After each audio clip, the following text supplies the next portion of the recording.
ক্ৰমাৎ জটিল হৈ পৰিছে নগাঁও লোকসভা সমষ্টিৰ কংগ্ৰেছ দলৰ প্ৰাৰ্থী প্ৰদ্যুৎ বৰদলৈ বিজয়ৰ স্বপ্ন সংখ্যালঘু ভোট অধিক হোৱাৰ বাবে নগাঁও সমষ্টিক লৈ গৌৰৱ গগৈ আৰু প্ৰদ্যুৎ বৰদলৈ টনা আজোৰা কৰি অৱশেষত নগৰ সাংসদ প্ৰদ্যুৎ বৰদলৈ কংগ্ৰেছৰ প্ৰাৰ্থী হিচাপে প্ৰক্ষেপিত হোৱাৰ পিছৰে পৰাই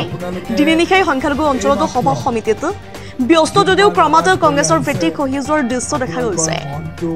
শুক্ৰবাৰে জুমা নামাজৰ সময়তো সদলবলৈ ডুমডুমীয়া বালিসত্ৰ বজাৰৰ জামে মছজিদত উপস্থিত হয় প্ৰদ্যুৎ বৰদলৈ নামাজ শেষ হোৱাৰ মুহূৰ্ততো বৰদলৈয়ে ভাষণ আৰম্ভ কৰিব বিচাৰে যদিও ৰাইজৰ ৰোখত পৰে প্ৰাৰ্থীগৰাকী যাৰ বাবে তিনিটা স্থান হলাই মাত্ৰ 10-15 জন লোকৰ সন্মুখত নিজৰ বক্তব্য দাঙি ধৰি স্থান ত্যাগ কৰে নগৰৰ সাংসদগৰাকী উল্লেখ্য যে সাংসদগৰাকী এই সময়খিনিত মছজিদৰ সন্মুখত থকা ভিক্ষাৰী কেইজনক আঁতৰাই ভাষণ দিব বিচৰাৰ লগতে সমৰ্থক কেইজনে ভিক্ষাৰীসকলক গছকি থকা পৰিলক্ষিত হয় নগৰৰ পৰা বিভূতি বৰাৰ ৰিপৰ্ট ইছা 24x7 নিৰ্বাচন অহা 26 এপ্ৰিলৰ দিনাখন হ'ব মই কংগ্ৰেছ দলৰ প্ৰাৰ্থী হিচাপে আপোনালোকক এই মাত্ৰ মাত এষাৰ দিবলৈ আহিছিলোঁ আপোনালোকে এই মাত্ৰ জুম্মাৰ নামাজ পঢ়ি আহিছে আৰু আপোনালোক প্ৰত্যেকেই নামাজৰ পবিত্ৰ নামাজৰ এই ধ্বনিৰে সৈতে আপোনালোক মহিয়ান হৈ আছে গতিকে মই আপোনালোকৰ পৰা দুৱা বিচাৰি ইয়াত আহিছোঁ সকলোৱে যেন এই নিৰ্বাচনত কংগ্ৰেছ দলৰ প্ৰাৰ্থী হিচাপে মোক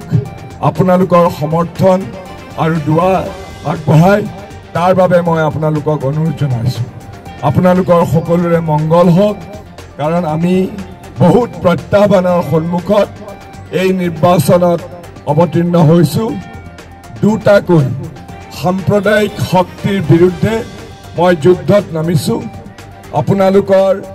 সামাজিক ন্যায় আপোনালোকক সুৰক্ষা প্ৰদান আৰু আপোনালোকৰ বিভিন্ন সৰ্বাংগীন উন্নয়নৰ কাৰণে মই কাম কৰি যাম আপোনালোকে জানে এই এলেকাটো মোৰ নগাঁও সংসদীয় এলেকাৰ ভিতৰত নাছিলে আগতে এইটো কলিয়াবৰ সমষ্টিত আছিলে কিন্তু এতিয়া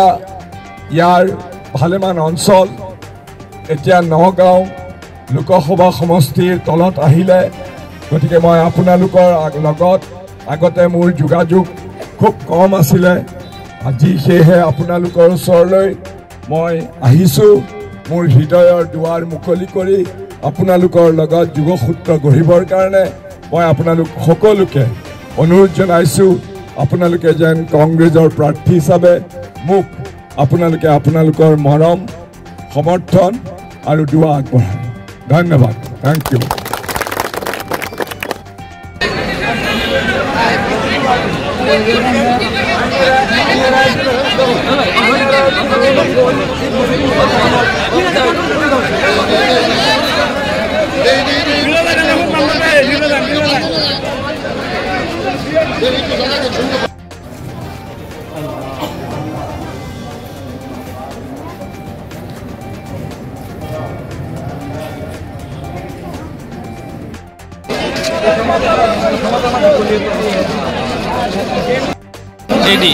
এডি বুঝাতে হবে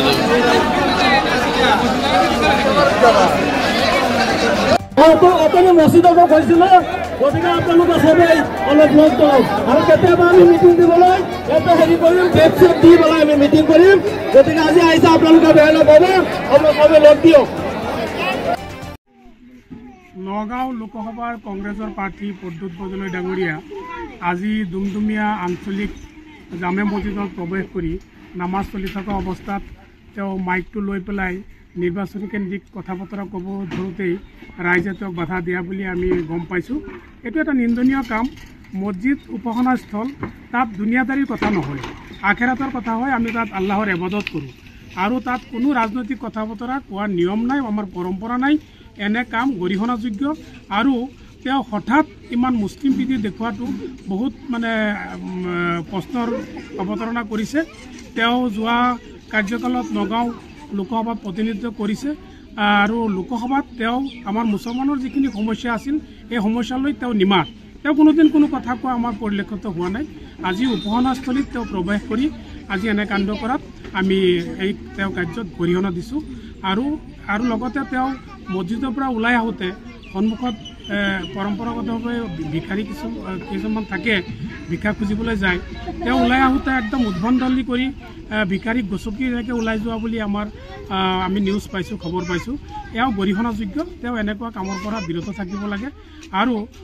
অন্ততঃ অনাগত দিনত তেওঁ ধৰ্মীয় উপাসনাস্থলীত ৰাজনৈতিক ক্ষেত্ৰত ব্যৱহাৰ নকৰিবলৈ আমি তেওঁক সকীয়াই দিছোঁ।